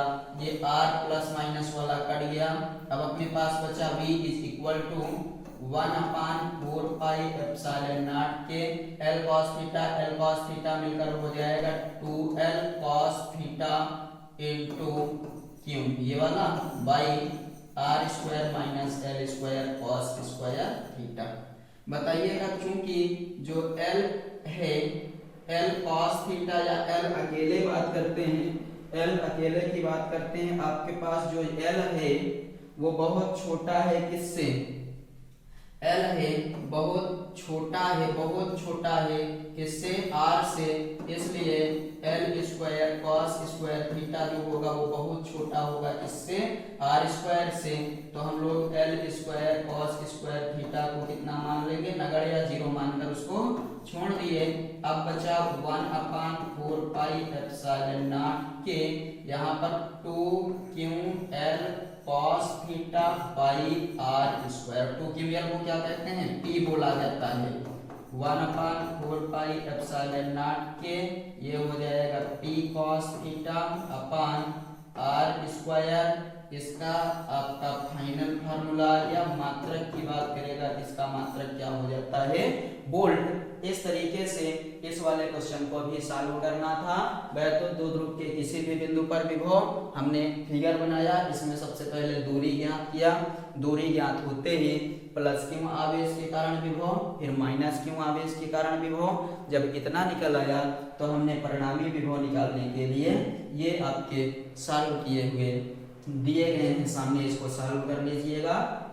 Important derivation है, आपका exam में आता है फाइनल फार्मूला V = 1/4πε0 के P cos theta upon r square. मात्रक इसका क्या हो जाएगा, वोल्ट हो जाएगा। क्या मात्रक हो जाएगा, वोल्ट, क्योंकि क्या है ये विभव, तो विभव का मात्रक आपका वोल्ट ही होता है। नोट कर लीजिए और समझ लीजिए। इसके बाद फिर हम लोग आते हैं अगले टॉपिक पर और अगला समझते हैं कि क्या आगे है। तो यहाँ तक क्लियर हो गया होगा। अब हम लोग बात करते हैं आगे। आप लोगों ने स्क्रीनशॉट वगैरह ले लिया होगा। अब हम लोग पढ़ते हैं विभव प्रवणता। क्या पढ़ेंगे, अब अगला टॉपिक है अपना विभव प्रवणता। विभव प्रवणता, इसमें बताइएगा कि किसी बिंदु आवेश से दूरी के साथ विभव में परिवर्तन की दर को, दूरी के साथ विभव में परिवर्तन की दर को विभव प्रवणता कहते हैं। किसी आवेश से दूरी के साथ विभव में परिवर्तन की दर को, विभव में परिवर्तन की दर को क्या कहा जाता है, विभव प्रवणता कहते हैं। विभव प्रवणता कहते हैं। दूरी के साथ विभव में परिवर्तन की दर को विभव प्रवणता कहते हैं। फार्मूले की अगर बात करें तो विभव प्रवणता को हम लोग कहते हैं dV/dr = E या माइनस dV/dr = E। यहाँ पर यही रखेंगे या E = -dV/dr। अगर इसके मात्रक की बात करें तो आप बताएंगे वोल्ट प्रति मीटर।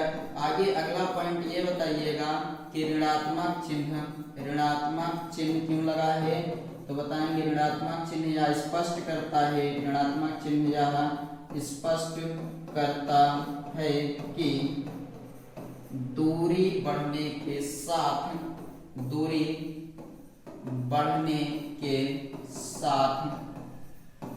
विभव का मान घटता है। दूरी बढ़ने के साथ विभव का मान घटता है। दूरी बढ़ने के साथ विभव का मान क्या होता है, घटता है। एक और चीज याद रखिएगा कि यह एक सदिश राशि है। विभव प्रवणता कौन सी राशि है, सदिश राशि है।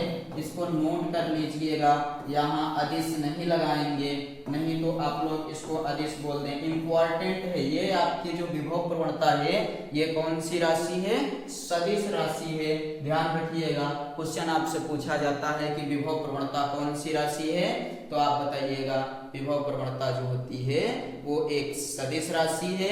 दूरी बढ़ने के साथ क्या होता है, यहाँ पर आप बताएंगे विभव का मान कम होता है, इसीलिए हम लोगों ने यहाँ पर क्या लगाया है, माइनस का प्रयोग किया है।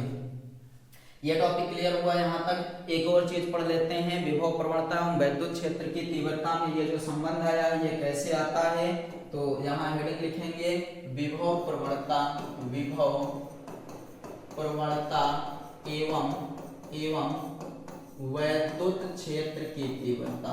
वैद्युत क्षेत्र की तीव्रता में संबंध, विभव प्रवणता एवं वैद्युत क्षेत्र की तीव्रता में संबंध। विभव प्रवणता एवं वैद्युत क्षेत्र की तीव्रता में संबंध की हम बात करते हैं। अभी एक फार्मूला आपको यहाँ पर थोड़ी देर पहले हम डेरिवेट करवाए थे, उस पर बात करेंगे कि आप बताइएगा कि माना कोई परीक्षण आवेश अगर अनंत पर है, अनंत से वैद्युत क्षेत्र के भीतर लाया जा रहा है, तो वहां पर जो किया गया कार्य यहाँ पर लिखेंगे we know that dw is equal to F D R. अभी अभी पढ़े थे इसके पहले, कैसे आता है वो सब हमें क्लियर है। और f एक फार्मूला आप लोग पढ़े हैं, चूंकि E बराबर होता है F बटे क्यू नॉट, पहले चैप्टर में एकांक परीक्षण आवेश को अनंत से लाकर वैद्युत क्षेत्र में स्थापित करने में किए गए कार्य को अभी आपने पढ़ा था एक फार्मूला। और यहाँ बताइएगा कि अब क्या है, एक समान वैद्युत क्षेत्र में रखे परीक्षण आवेश पर लगने वाला बल और परीक्षण आवेश के अनुपात के मान को क्या कहते हैं, वैद्युत क्षेत्र की तीव्रता। तो यहाँ से हम ये कह सकते हैं ना, F is equal to E Q naught होगा। तो यहाँ पर रखते हैं dw is equal to minus Q naught E और dr। क्यू नॉट को नीचे लाएंगे तो dw upon Q naught is equal to minus dr। ये बताइए dw अपान क्यू नॉट को dv कहा जाता है, बिल्कुल कहा जाता है, अभी आपने पढ़ा था, is equal to minus dr। इसको इधर लाइए तो E इज इक्वल टू हो जाएगा माइनस dv बाई dr, जो कि हम लोगों ने अभी अभी यहाँ पर देखिए माइनस dv बाई dr को प्रूव किया। ये आपका हो गया विभव प्रवणता एवं वैद्युत क्षेत्र की तीव्रता में संबंध। तो ये आपका फार्मूला निकल आया, इंपॉर्टेंट है, समझ में आ गया होगा। आगे बढ़ा जाए तो इसके आगे हम लोग बढ़ते हैं और अगला बात करते हैं। अगला टॉपिक है आपका वैद्युत स्थितिज ऊर्जा। क्या टॉपिक का नाम है, वैद्युत स्थितिज ऊर्जा। तो यहाँ हेडिंग लिखेंगे हम लोग वैद्युत स्थितिज ऊर्जा। वैद्युत स्थितिज ऊर्जा क्या होती है तो बताइएगा, दो आवेशों को अनंत से वैद्युत क्षेत्र के भीतर एक दूसरे के समीप लाकर स्थापित करने में जो कार्य किया जाता है अथवा जो ऊर्जा व्यय होती है उसी को हम लोग वैद्युत स्थितिज ऊर्जा कहते हैं। चलिए डिफाइन करते हैं, बताइएगा, दो आवेशों को अनंत से वैद्युत क्षेत्र के भीतर लाकर स्थापित करने में जो कार्य किया जाता है अथवा जो ऊर्जा व्यय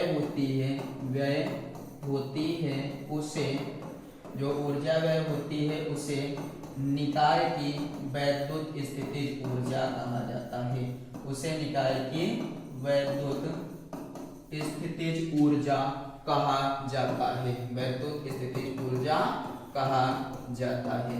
अब इसको समझिएगा, आप बताएंगे कि दो आवेशों को अनंत से वैद्युत क्षेत्र के भीतर लाकर निकाय बनाने में जो कार्य किया जाता है अथवा जो ऊर्जा व्यय होती है उसे हम लोग वैद्युत स्थितिज ऊर्जा कहते हैं। मानते हैं हम लोग कि हमारे पास दो आवेश हैं, माना, क्या मानेंगे यहाँ पर, माना दो आवेश जिनका नाम क्या है, Q1 व Q2। दो आवेश Q1 और Q2 हैं और एक दूसरे से कितनी दूरी पर रखे गए हैं, एक दूसरे से। अगर ये वाला टॉपिक हम लोगों का यहाँ पर है कि हम लोग निकाय बनाएंगे कहाँ से लाकर, अनंत से लाकर जो कार्य करेंगे तो एक दूसरे से मान लीजिएगा अनंत दूरी पर रखे गए हैं, अनंत दूरी पर स्थापित किए गए हैं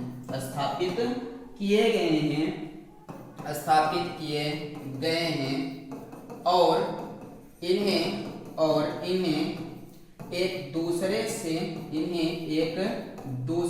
से आर दूरी तक लाकर निकाय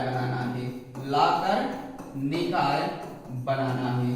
तो इसमें क्या बताएंगे कि हम लोगों ने ये मान लिया कि हमारे पास यहाँ से दो आवेश हैं, ये दोनों एक दूसरे से अनंत दूरी पर रखे गए हैं। ये आप अनंत दूरी इसको मान लीजिएगा। अगर ये अनंत दूरी पर एक दूसरे से रखे गए हैं, उसके बाद फिर इन दोनों को हमें लाकर स्थापित करना है Q1 और Q2 मतलब r दूरी तक लाकर स्थापित करना है, तो ऐसी स्थिति में जो यहाँ कार्य किया जाएगा या जो ऊर्जा व्यय होगी उसको हम लोग वैद्युत स्थितिज ऊर्जा कहेंगे। तो ध्यान दीजिए, पहले वाले आवेश के कारण हमें निकालना होगा इस वाले के कारण r दूरी पर विभव। तो सबसे पहले यही लिखते हैं कि पहले आवेश Q1 के कारण r दूरी पर विभव। तो विभव अगर पहले आवेश के कारण है तो V1 इज इक्वल टू विभव का फार्मूला हम लोग पढ़े 1/4πε0 Q1, और आवेश आपका यहाँ पर Q1 है, दूरी कितनी है r, तो इसको बना लीजिएगा समीकरण नंबर 1। और इसके साथ हम लोग क्या करेंगे, इस दूसरे वाले आवेश को अनंत से लाएंगे कितनी दूरी तक, r दूरी तक लाकर निकाय बनाएंगे। तो बताइएगा दूसरे आवेश को यहाँ पर बताएंगे, दूसरे आवेश को अनंत से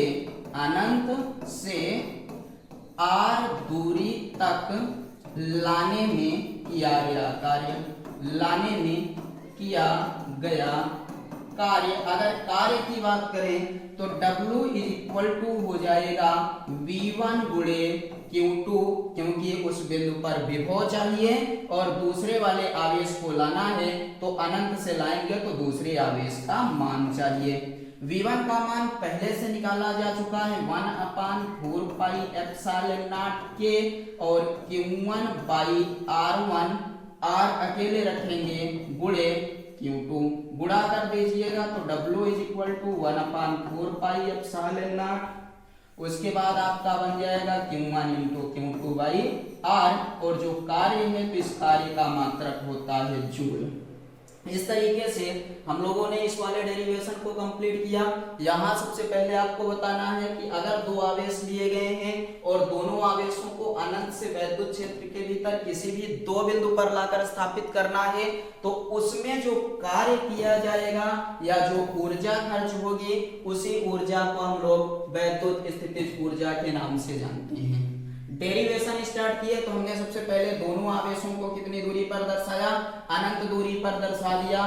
उसके बाद यह स्पष्ट किया गया कि इन्हें दूसरे से r दूरी तक लाकर निकाय बनाना है, और हमने दोनों स्थितियों पर बात की। पहले इस आवेश के कारण r दूरी पर विभव की गणना किया तो विभव आपका आया 1/4πε0 के Q1/R। उसके बाद दूसरे आवेश को अनंत से उठाकर इसी बिंदु पर लाना है जो कि पहले वाले से r दूरी पर स्थित है। तो ऐसी स्थिति में हम लोगों ने पहले से फार्मूला पढ़ रखा है, W is equal to VQ होता है, उस पर विभव V1 है इसलिए V1 कर दिए, दूसरे आवेश को लाना है इसलिए उसको Q2 कर दिए।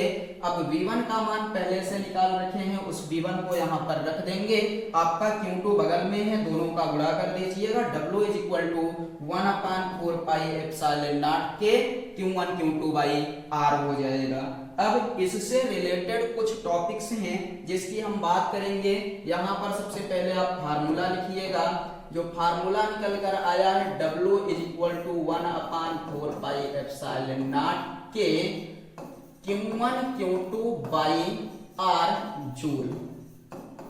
अभी अगर आपसे इस फार्मूले पर MCQS की बात की जाए तो कई सारे क्वेश्चन MCQS से बन सकते हैं। आपके पास यहाँ पहला आवेश प्लस में, दूसरा आवेश प्लस में है।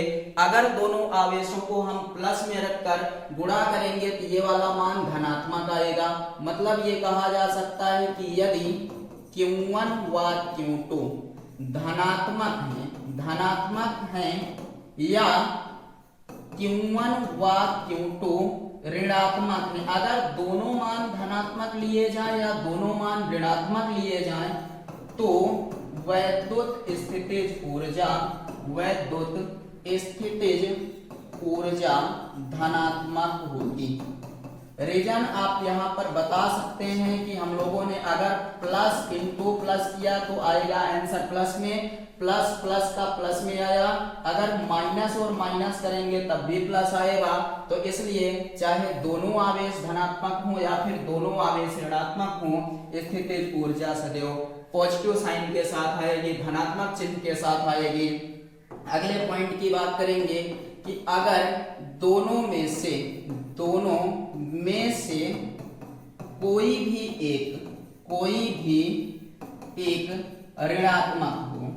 भी एक ऋणात्मक हो तो वैद्युत स्थितिज ऊर्जा कौन से चिन्ह के साथ आएगी? ऋणात्मक चिन्ह के साथ आएगी। तो आप यहाँ बताएंगे कि वैद्युत स्थितिज ऊर्जा ऋणात्मक होगी। अब समझिए इसको, अगर पहले को प्लस दूसरे को माइनस किए तो माइनस में U का मान आएगा या W का मान आएगा। पहले को माइनस किए दूसरे को प्लस किए तब भी आपका W जो है किया गया कार्य जो है वो आपका माइनस साइन के साथ आएगा। तो इस तरीके से हम यहाँ पर बताएंगे कि कब ऊर्जा प्लस होगी और कब ऊर्जा माइनस होगी। एक लास्ट पॉइंट और है अपने पास, उसको भी ध्यान दीजिए। यदि एक चित्र बनाते हैं, कुछ इस तरीके का निकाय बना हुआ आपके पास, यहाँ मान लीजिए Q1 है, यहाँ पर आपका Q2 है, यहाँ पर Q3 है, इसके बीच की दूरी R1 है, यहाँ पर दूरी R2 है और ये वाली दूरी R3 है। कह रहा है कुल स्थितिज ऊर्जा बताइए। तो आप पहले बताएंगे कि W is equal to W1 plus W2 plus W3, और W और U में कंफ्यूज नहीं होना क्योंकि W is equal to U होता है। यहाँ पीछे आप देख सकते हैं, यहाँ पर क्या दिया गया है कि किया गया कार्य अथवा व्यय हुई ऊर्जा दोनों एक ही चीजें होती हैं। तो अब हम लोग यहाँ वैल्यू रखेंगे W इज इक्वल टू, अगर W1 की बात किया तो इस वाले सूत्र के अकॉर्डिंग 1/4 पाई एप्सिलॉन नॉट के तीनों में रहेगा, कॉमन ले लीजिएगा। यहाँ से Q1 Q2, तो Q1 गुणे Q2 एक प्लस दूसरा माइनस, तो ये हो जाएगा माइनस Q1 Q2 बाई दूरी है R1। ऐसे ही दूसरे और तीसरे की बात करेगा तो एक माइनस में है तो यहाँ माइनस लगाएंगे, Q2 into Q3 by R2 बन जाएगा। पहले और तीसरे की बात किया जाएगा तो दोनों आपके प्लस हैं, दोनों प्लस होने की वजह से ये पॉजिटिव साइन के साथ आएगा, Q1 into Q3 by R3, और लास्ट में आप यहाँ पर जूल लिख दीजिएगा। इस तरीके से वैद्युत स्थितिज ऊर्जा का फार्मूला डेरिवेट हुआ। और इस सूत्र के ऊपर बोर्ड एग्जाम में न्यूमेरिकल किस तरीके से पूछा जाता है इसको भी समझ लीजिए। बात करते हैं न्यूमेरिकल की, तो आपसे कुछ इस तरीके से यहाँ पर कोई शेप दे देगा। मान लीजिए एक ट्रायंगल की बात करते हैं, ये ट्रायंगल ऐसे दे दिया, उसके बाद एक और ट्रायंगल इसी के अंदर दे देगा। आपसे कुछ इस तरीके का क्वेश्चन करेगा कि जो आपका ये ट्रायंगल है, इस ट्रायंगल के पहले वाले बिंदु पर यहाँ पर कोई आवेश है Q1, यहाँ पर Q2, यहाँ पर Q3, इसका कोई मान दिया रहेगा R1, R2 और R3। फिर आपको कहेगा कि पहले वाले आवेश को उठाकर यहाँ लाया गया, Q1 को यहाँ कर दिया गया, Q2 को इस वाले बिंदु पर कर दिया गया, Q3 को यहाँ पर कर दिया गया, और जो इनके बीच की अब दूरियां हैं उनको आधी कर दिया गया, R1/2, R2/2 और ये R3/2 कर दिया गया। आपसे सीधे ऊर्जा नहीं पूछेगा, आपको कहेगा कि पहले कितनी ऊर्जा थी और बाद में कितनी ऊर्जा हुई, उन दोनों का अंतर बताइए। तो आप कहेंगे delta U is equal to, जो ज्यादा रहेगा U1 डिफरेंस U2, चाहे आप करिएगा delta U is equal to U2 difference U1। तो ये आपका यहाँ पर ऊर्जा का अंतर और फाइनल ऊर्जा का सूत्र निकलेगा। और ये वाला क्वेश्चन जो है ये आपका इंपॉर्टेंट हो जाएगा बोर्ड एग्जाम में, आपके 2026 के लिए आ सकता है। तो ध्यान रखेंगे, ऊर्जा पर क्वेश्चन आए तो नहीं छोड़ना। न्यूमेरिकल वाला सेशन जब चलेगा तो इसमें लगभग हम लोग 10 क्वेश्चन करेंगे ऊर्जा से रिलेटेड, और आपका ये टॉपिक ऊर्जा का कंप्लीट हो गया। एक बार इसको नोट करेंगे पूरे टॉपिक से, स्क्रीनशॉट लीजिएगा या फिर नोट्स बना रहे हैं तो नोट्स से लिखिएगा। आगे बढ़ेंगे हम लोग इसके बाद वाले टॉपिक के ऊपर।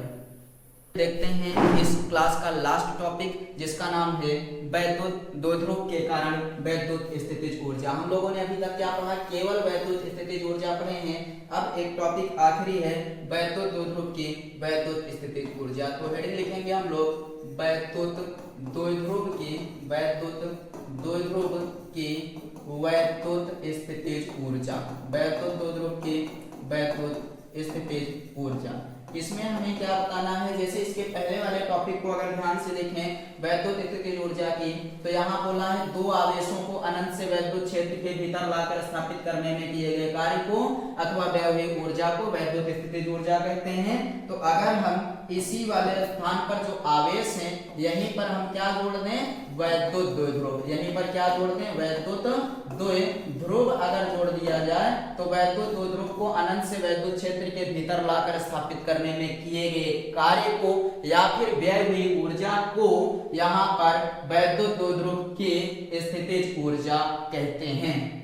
चलिए बना लेते हैं, क्या बताएंगे आप बताइएगा, किसी वैद्युत द्विध्रुव को, किसी वैद्युत द्विध्रुव को अनंत से वैद्युत क्षेत्र के भीतर, वैद्युत क्षेत्र के भीतर लाकर स्थापित करने में, वैद्युत क्षेत्र के भीतर लाकर स्थापित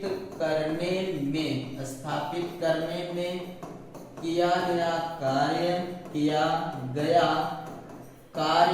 या व्यय हुई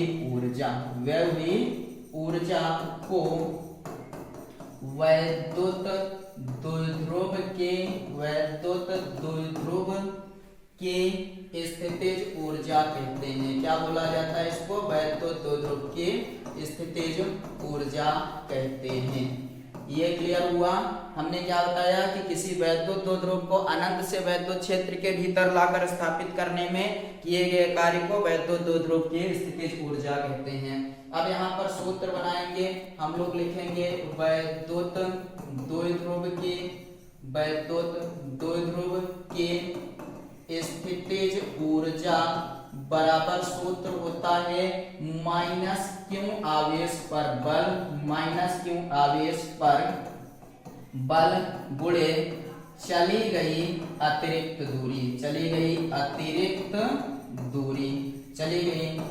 दूरी।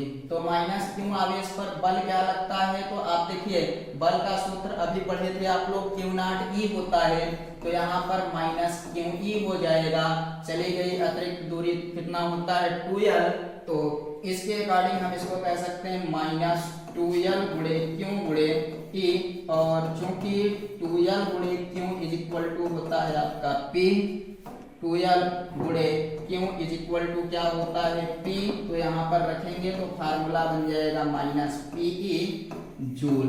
क्या बन जाएगा, minus PE joule, U is equal to minus PE joule. ये पहले कंडीशन में हो गया। उसके बाद बताइएगा, ये तो आपका नॉर्मल फार्मूला बन गया। अगर इसको थीटा कोण घुमा कर लाया जाए, मतलब यदि वैद्युत द्विध्रुव को वैद्युत क्षेत्र के भीतर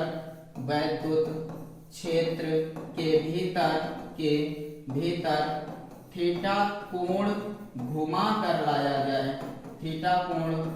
कर लाया जाए तो स्थितिज ऊर्जा जो होगी, स्थितिज ऊर्जा बराबर हो जाएगा फार्मूला, स्थितिज ऊर्जा बराबर वैद्युत, यहाँ पर बताइएगा कि वैद्युत द्विध्रुव को थीटा कोण घुमाने में किया गया कार्य प्लस आपका ये वाला जो अतिरिक्त ऊर्जा आई है उसको भी हम लोग इसमें ऐड कर देंगे, तो आपका थीटा कोण घुमाने में किया गया कार्य मतलब W बनेगा, और W के साथ ये वाला आपका PE ऐड हो जाएगा। तो यहाँ पर आप बताइएगा कि वैद्युत द्विध्रुव को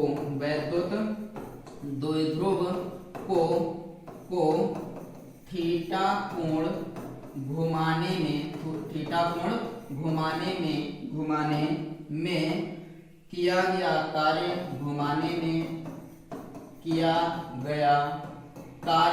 तो अगर हम माइनस पीई तो इसको बोला जाता है अस्थायी संतुलन। क्या बोला जाएगा, अस्थायी संतुलन। और थीटा इज इक्वल टू 90, तो ऐसे स्थिति में कोई कार्य नहीं होगा। और अगर theta is equal to 180 degree तो इसको हम लोग कहते हैं अस्थाई संतुलन। क्या बोला जाता है इसको? अस्थाई संतुलन का नाम दिया जाता है। इस वाले कंडीशन में हम लोग यहाँ पर बोलेंगे इसको अस्थाई और संतुलन कहा जाता है, अस्थाई संतुलन की अवस्था। इस तरीके से आपका ये वाला जो सेशन है ये पूरा का पूरा सेशन कंप्लीट हो गया। अगली क्लास जो आपकी चलेगी वो न्यूमेरिकल के साथ होगी, तो हम लोग मिलेंगे न्यूमेरिकल में और 2 वीडियो में 40 न्यूमेरिकल कंप्लीट करेंगे। आप लोग सेशन में जुड़े रहिएगा। सभी लोगों का